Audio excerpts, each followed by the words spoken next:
Okay, this Christian movie musical was wild. Hello, darlings, and welcome to Performance Perspective, where we watch different performances and then we share our perspectives. If you're new here, hi, I'm Kara Darling, the performing arts commentator, and today we are talking about Teen Musical, the movie. Now, when I first put this on or saved it to watch it later, I thought it was going to be something like a spoof, because I'm like, oh yeah, we've had so many musicals like High School Musical, and that they were gonna do those kind of like teeny bop, like Camp Rock, like they were going to make fun of Disney Channel musicals. And if you don't know what I'm referring to, like Scream was making, kind of a spoof and making fun of scary movies. Not Another Teen Movie was like about the rom-com teen movies that were going around during that time. I think there's also like a superhero movie with Drake Bell, I know, but it was making fun of Marvel and other things like that. So I thought, oh, this is smart. This is about those kind of musicals. Schmigadoon sort of is a spoof, but it has its own like storyline, and I think it's hilarious and it does its own thing. And guess what?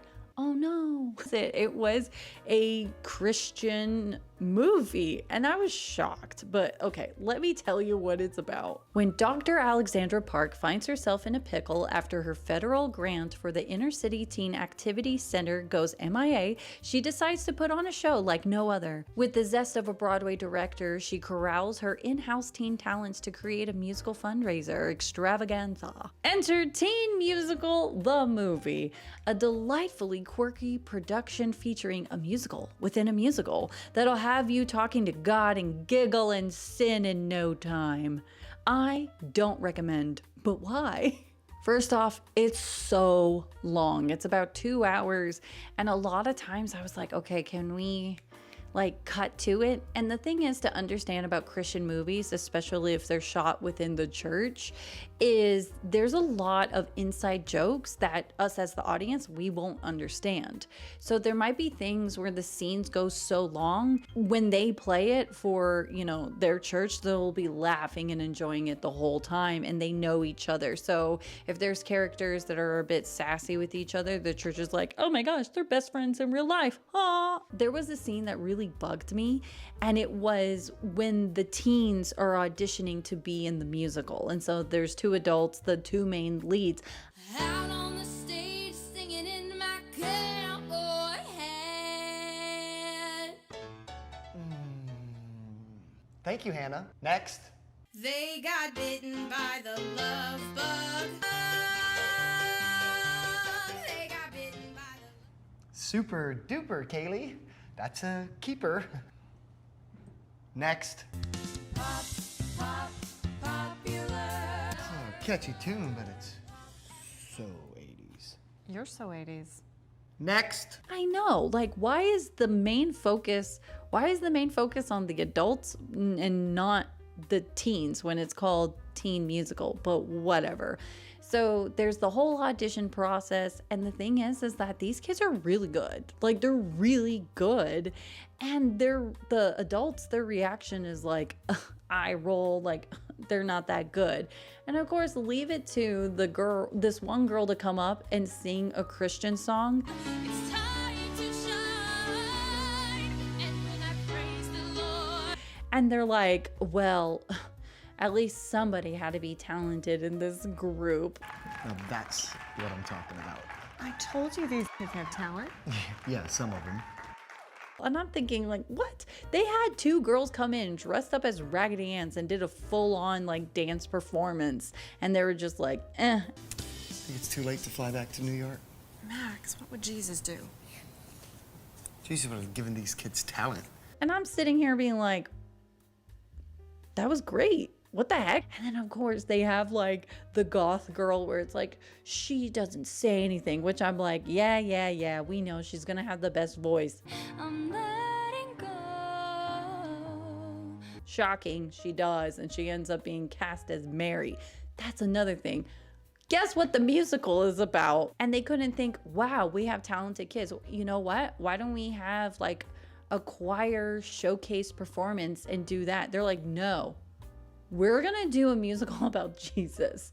And my guess is that they actually did have like an Easter performance. And so the shots that they have in this musical really is of them performing it for like one Easter or something like that. It's just wild.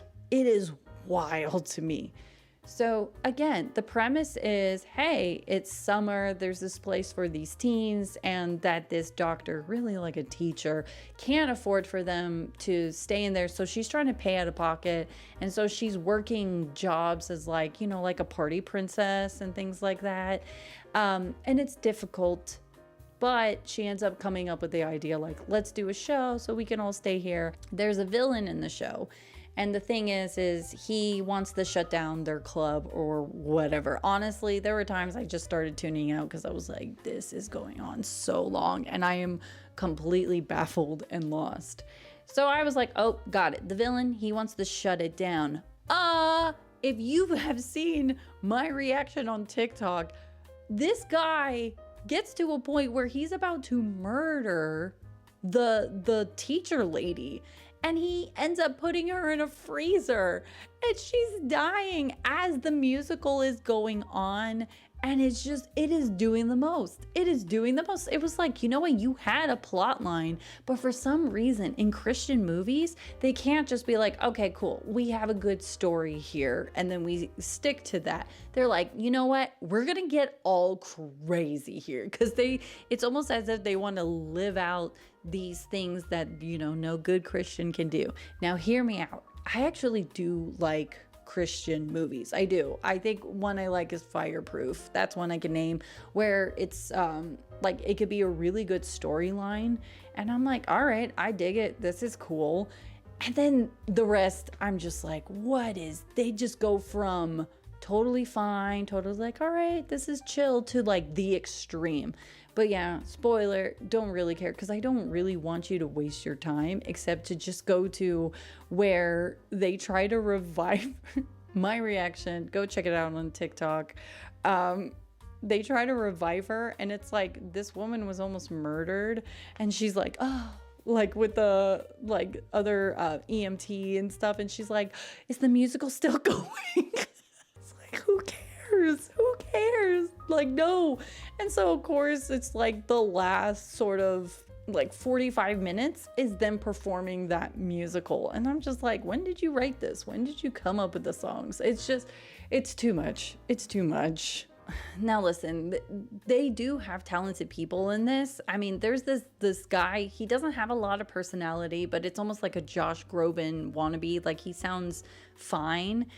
Seas that are shaken and stirred. And something that bugs me is that when they're having these scenes happen, the lighting is green. And the poor woman, her teeth is all yellow and weird. And then when it gets to Josh Groban wannabe, it's like the lighting was nice and fine. I did not understand that. It's just, So you're probably wondering, why am I talking about this musical when I don't recommend it? And the thing is that if these people are able to create a movie and then put it on Prime, if you're creative, like, why not you? Why not go ahead and start writing music? Go ahead and start, you know, playing out skits. Go ahead and start writing and start putting it on these different platforms, because why not? What's the worst they're gonna do? Just like make fun of you? Like, okay. I mean, that's what I'm doing kind of about this musical, but in the end of the day, I'm not the one with the movie on Prime. Like, I didn't do this, and there is something to kind of be proud of and go, oh, so if they were able to do it, why not you? So yeah, that's pretty much why I wanted to talk about this. And hopefully it motivates you to do the thing that you want to do in your life. But yeah, anyways, darlings, that is it for today's episode. Don't forget to like and subscribe. And without further ado, take care, darling.